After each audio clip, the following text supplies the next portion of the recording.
Did the rate of autism diagnoses increase 400% between 2007 and 2011?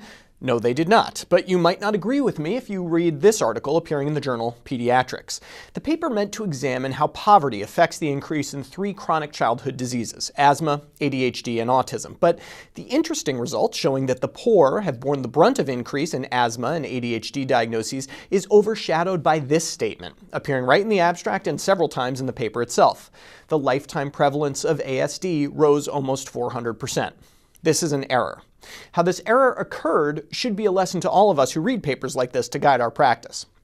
The study used data from the National Survey of Children's Health, a telephone-based survey conducted in 2003, 2007, and 2011 to 2012 that asked parents about a host of their children's health conditions. It's a reasonable way to get prevalence numbers, and when it comes to those with asthma, ADHD, and autism spectrum disorder, it's pretty clear that the prevalence is on the rise.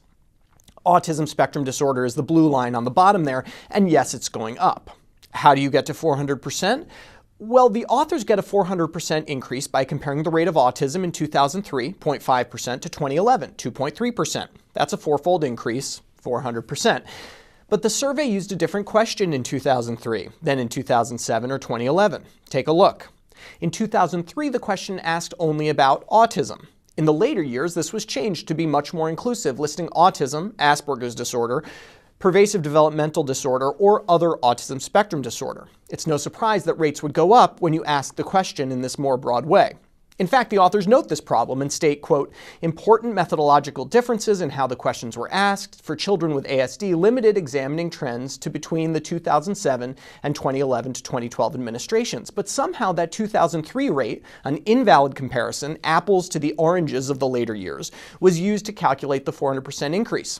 In fact, the authors erroneously assigned the 0.5% prevalence of autism to the high-quality 2007 data when it came from the 2003 data. In fact, according to the corresponding author, Dr. Amy Hutro, the rate in 2007 was 1.9%.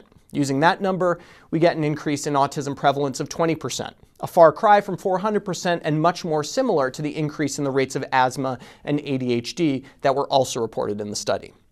If anything, this study should remind us to be really careful when we look at statistics and manuscripts, and maybe to push for more open data sharing.